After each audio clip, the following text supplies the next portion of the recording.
Definitely had an opportunity to debrief from last game. February is going to bring a lot of opportunities for teams to grow, and I truly believe our team. We still have room to grow, but the thing that I'm satisfied most with is the ability to have different guys step up. Last game it was Sean East. I thought he did a tremendous job preparing for our road trip at Tennessee, coming off a road loss to Vandy. There's no doubt it'll be a hostile environment. There is no doubt that Tennessee will be laser focused, just based off of trying to avoid a 2-game losing streak. Questions? Dennis, the numbers would indicate that Tennessee is one of the best defensive teams in the country. When you watch them on tape, what do they do well defensively? I think defensively they've done a great job of staying compact in their rotations, but also not overrunning angles and just being at the right spot. You have their size, you have their positions, but also their ability to hold teams to one possession, right? You look at a team strength, they barely make mistakes. That's why they've been one of those teams that's potentially a 1 seed, 2 seed over a long period of time. I have the utmost respect for their head coach, Rick, and he's done a tremendous job. He's a Hall of Fame coach. I've watched his career for a long, long time, and they are consistent every season in those things that identifies his programs.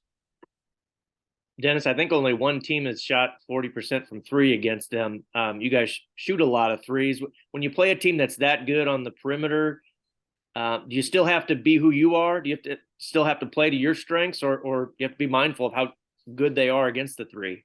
Yeah, in February, you have to, not experiment with a new identity. Over 20 plus games of sample size we have to be consistent.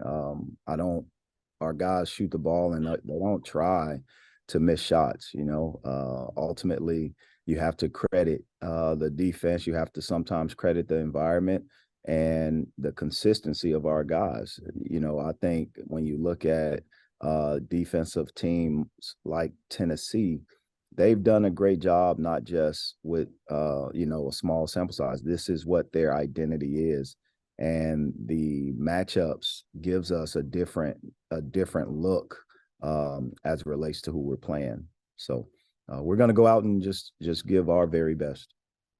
Dennis, you mentioned before last game that Aiden had some things to prove to you before he was back on the court. Just what did you see from him out there last time, and will his minutes kind of carry into this matchup? Yeah, you pose a great question, and I appreciate that. I don't think Aiden has to prove, right? Aiden is a good player. He's just in the process, right? He's in the process, early stages of his career. And whenever you're in the early stages of a career, there's going to be inconsistencies. There's going to be certain struggles. There's going to be ups and downs. What I am excited about is that his disposition, his mindset has remained consistent. It has yielded what I think it should yield, right? The ability to bounce back, the ability to recover. He does not want to not play, but sometimes in young journeys, you're going to have DMPs. And ultimately, what I'm satisfied with is the way he responded, being able to knock down that three, being able to get a back cut and execute a lob pass from Kobe, being able to defend. Now, there's other areas that he will improve on, and he has. But I'm excited about his future. There's no doubt about it. Aiden Shaw is gonna go down as one of all-time great players at Mizzou, and I'm encouraged to see him work every day because he's in the weight room. He's in getting extra shots. His personality is infectious in terms of having fun. Being that lone freshman is sometimes a lonely place between he and Jackson Reed Francois. Those are the only freshmen in our program, and sometimes not having these sort of season to reflect on to give them a larger sample size. Will, they're growing. So I'm excited about where he's at. Coach, you're to the point in the season, you played a lot of really good teams and, some top 10 teams like you're going to see this weekend. Where are the biggest areas of growth you've seen when you've seen your guys go up against the Kansases, the Alabamas, the Arkansas, the Illinois, and that kind of competition? The most important opponent is ourselves. And what I see in my guys is the ability to prepare, the ability, and sometimes things don't show up in a stat sheet at all of what I'm expecting. Sometimes spacing, sometimes just the ability to work through your own mistakes, the ability to slow down a run and respond to a run after timeout, after halftime, beginning of a game. All those things matter. And hopefully when you collect all those points of references, it can prepare you for the big picture. And that big picture doesn't start for any team until postseason. And we just hope to collect enough data that we can go out and be successful. There's different styles of play in our conference. There's different styles in our non-conference schedule. And hopefully we've all prepared each other, not just our program, but our entire conference to make a run in the NCAA tournament and postseason play. Dennis, I think you guys are 18-0 when you score 70, but I'm curious, all different styles. What's your confidence level in your team being able to go out and win a game that's in the 50s and 60s? And what do you need? What would you like to see to kind of have that ability? Yeah, so what I look at is not the overall point. I look at the overall field goal attempts, and we have had the ability to win games with 50 field goal attempts and 46 field goal attempts. Sometimes we've won games with 76. And again, all that goes down to is free throw shooting. You have to be able to get to the free throw line when those field goal attempts are low. So hopefully when we see, a team that slows it down or something like that, or does a great job defensively, that our defense is picked up, but also our free throw shooting. Usually those games are decided by free throws, and I want to obviously win that category. And that's a great question that you asked. Dennis, we talked about just how hard it is to win on the road. Obviously, great example of that for Tennessee the other night. Just where's the mindset going into this game, and how important is starting quickly? Well, home road, as you mentioned, all of it matters. Tennessee is coming off a loss to Vandy.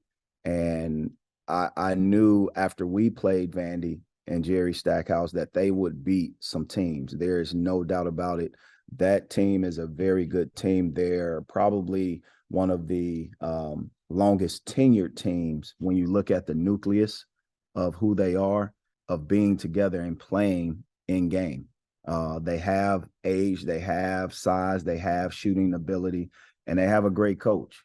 So when you look at our conference altogether, that won't be the last time a team steps up when they've been doubted or they've been counted against and they, quote unquote, upset. I don't believe in the term upset. I believe in the term of just being better that night. And that's the objective of matchups. That's the objective of being prepared the best you can so that you can go out any night. Anyone can win, anyone can lose at this point as teams have gotten better over a period of time. Coach, you look at Tennessee's offense, they like to move the ball a lot, especially with a guy like Zakai Ziegler. What are some things you can do defensively to slow down a team that likes to share the ball? Well, I think defensively, we have to continue to do what we do. Personnel, you have to know personnel and try to disrupt individual scoring opportunities, meaning how does players usually get to their sweet spot, whether it's left hand dribble, right hand dribble, left shoulder, right shoulder, hook shots, depending on that player in the operating area that they're used to operating in. You have to understand that and try your best. Although we understand you can give your best defensive effort, and at this level, teams and players are going to always be able to make difficult shots. We just cannot be discouraged. We have to go take that ball out of bounds and get to going on what we do. And I think we've had the ability and shown the ability to do that. Tennessee and Rick Barnes do a great job of moving the ball, as you mentioned. But ultimately, sometimes, you can disrupt it no different than we have to be able to lead possibly the country in steals. That's something that may cause them apprehension when it comes down to passes, where they will be more cautious and be more hesitant. I think that comes natural, especially when we're a team that press. They're going to work on things. This isn't the first time they played against a defensive team like such, or a team that presses or full court man-to-man. So they're going to be prepared. They've been in basketball games. They've been in tough battles. I just think their level of focus is definitely going to be there, having lost that last game at Vandy, which is an in-state rival for them. Time for one last question. Dennis, do you expect to be at full strength roster-wise for this road trip?